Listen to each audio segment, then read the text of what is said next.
And as we mark this historic day, some will tell you that history is meaningless, unnecessary, useless, and irrelevant to the concerns of the present. I beg to differ. History provides invaluable lessons to be learned and gives context to the present. By looking back, we are better able to look forward. Learning from the past means that we can build on its good, avoid its mistakes, and most importantly, it is a constant reminder of the ugly, so that even as we forgive, we must never forget. Fellow Kenyans, why did our founding fathers choose Uhuru Gardens as the place to celebrate Independence Day in 1963 and the Republic status in 1964? Why did they want generations to memorize about our history, the untold atrocities visited upon our people, and all the evil associated with colonial rule? This ground on which we stand today were at one time also known as the Langata concentration camp. During the Liberation War, this concentration camp was the most notorious clearinghouse for our liberation fighters. In fact, it is estimated that up to 10,000 of our gallant and most feared liberators were confined in this camp at some point or another, and most of them did not survive the wrath of the colonizers. Indeed, Langata camp has been described in some books of history as resembling the Nazi camps in Germany, both in its psychological warfare and its methods of brutality. In fact, using quack scientists, the colonizers argued that devotion to the cause of Mau Mau was a mental illness, and the only way to deal with it was by creating mass detention camps where shock therapy and torture could be administered as a cure. And that was part of the logic they used to create the Langata concentration camp where we are seated today. So by creating this garden as a place of remembrance, our founding fathers wanted generations to recall the darkness of our colonial past, but not to be stuck in the pessimism that dark memories can breed. They wanted us to turn darkness into positive energy, the way they did it in concentration camps. Instead of breaking down in the camps and breaking down because of colonial brutality, they only became stronger. But there are other reasons also why our founding fathers brought us to this place of national remembrance. Each time we gather here, they wanted us to face our national fears and demons with courage, more so because no condition can be considered permanent. They wanted us never to question in the dark decisions we made in the light, mainly because the long walk to freedom was a walk of faith. Most of our liberators had no idea whether or when freedom would come. In fact, many confessed in their memoirs that many times they had doubt that their cause would ever see the light of day. And although their walk to freedom was long and hard, the only thing that sustained them was the burning conviction of the righteousness of their cause. They were troubled on every side, but never distressed. They were perplexed, but they never fell into despair. So, fellow Kenyans, when we congregate at this place of remembrance, we are all called on to renew the soul of our nation. We are called to appreciate the pain felt and sacrifices made by those who went before us. The fallen soldiers and heroes buried in unmarked graves in prisons and camps all over our country. And that is why the project under construction behind us was initiated. Apart from being a place of remembrance and healing, this place will be an arena where the past, the present, and the future will converge. When Kenyans walk through the Heroes Boulevard, their spirits will be edified by the sacrifice our liberators made. And at the end of the boulevard, there will be the tomb of the unknown warrior, a warrior whose name we do not know, although he died in battle for our country, and a warrior whose mother let him go, and both mother and son sacrificed so that we can be free. Once completed, this place of history will rekindle memories of our armed struggle and also the good, the bad, as well as the ugly of our history. At the Hall of Legends, it will bring alive our legendary ancestors, including Mzee Jomo Kenyatta, Mekatalili Wamenza, Koitalel Arap Samoei, Jaramogi Oginga Odinga, Nabongo Mumia, Laibon Lenana, Dedan Kimathi, among many others. At the Tunnel of Martyrs, we will have a solemn memorial to each and every Kenyan who has lost their lives in the many watershed moments. This will range from the First to the Second World War, all the way to the victims of the post-election violence of 2008. Fellow Kenyans, finally our founding fathers brought us to this garden of remembrance to teach us that nation building is not a sprint, it is a relay. No single person or group of persons can make this undertaking alone.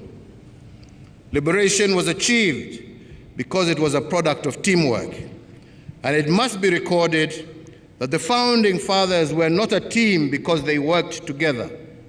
They were a team because they reinforced each other and had deep respect and trust for one another. They taught us that nation building is like building a house. This endeavor is a product of teamwork and not individualism. They built a firm foundation for a prosperous Kenya. Others amongst them built the walls and others roofed the house. Everyone had a role to play, and no role was greater or lesser than the other. The same is true today as it was then. We are building a house called Kenya, and there is no place for one-manism in this project. It is the collective work of every able-bodied Kenyan. And yes, we will disagree at times, but in our disagreements, we must always remain respectful. In fact, respectful disagreements are what lead to reconciliation. More so, because when we disagree, it is a sign that we are making progress. The making of a nation and the building of a house are a living process. They cannot be static and must be dynamic. Errors are made sometimes, and renovations must correct them after the house is completed. Indeed, in the recent past, in December of 1991, it was established that the one-party system was a design error in our nationhood, and the advancement of the Republic had outlived its usefulness, and we made renovations and changed the system. In 2007, we ran into another defect in our nation-building project, and we discovered that the politics of exclusion, in which the winner takes all, was not good for our country, and we were bold enough to change our constitution and expand the executive in order to accommodate the excluded. And indeed, when the former Prime Minister, Right Honorable Raila Odinga, and I shook hands on March 8th of 2018, it was because we saw a crack on the wall of our nation.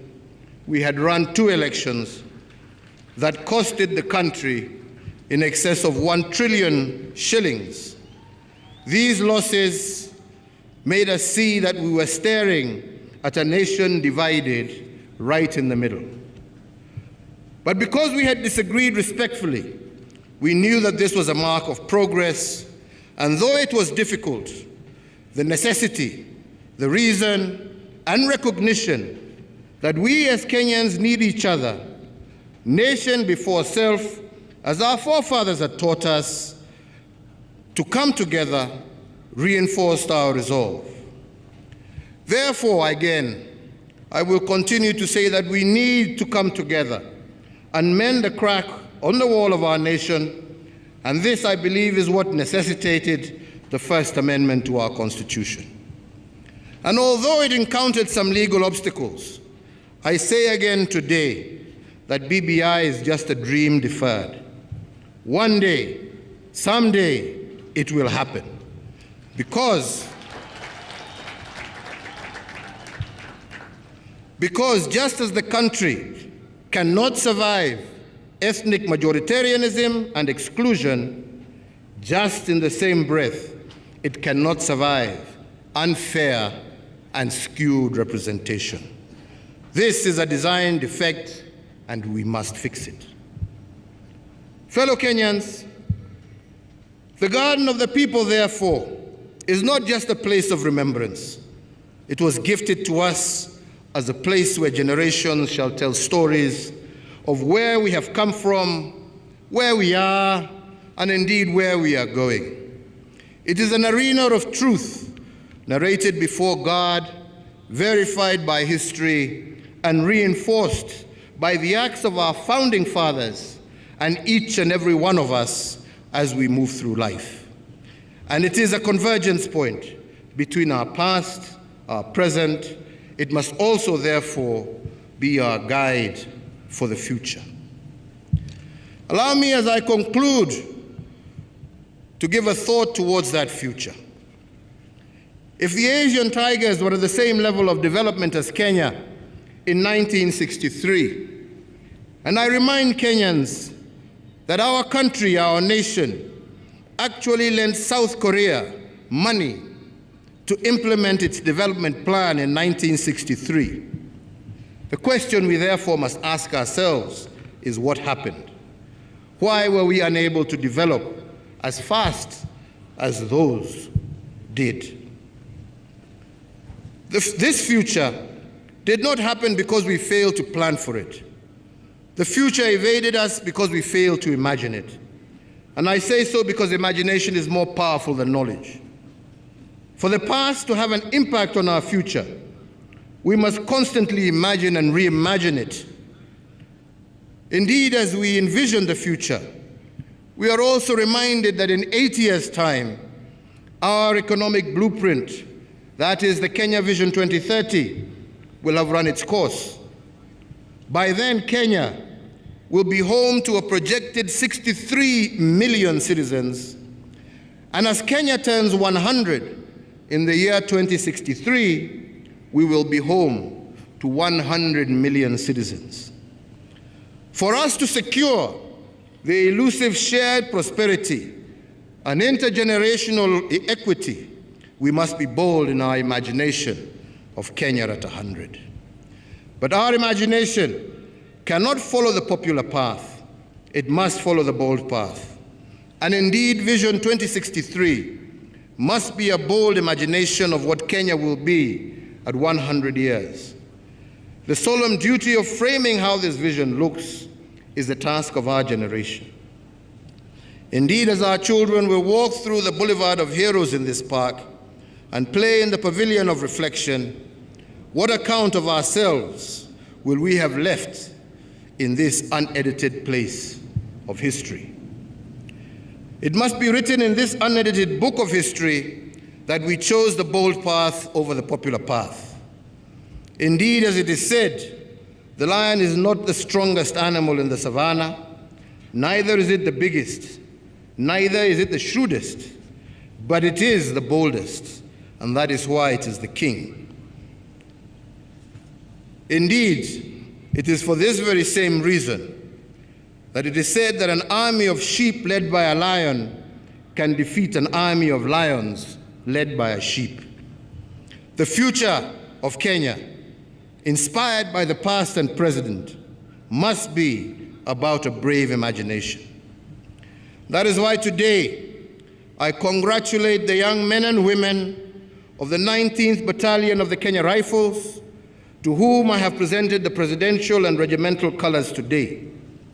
We must celebrate our defense forces because when they go to war in the defense of our borders, they know too well that they will either return hoisting our national flag or return wrapped in our national flag. This takes boldness and dedication.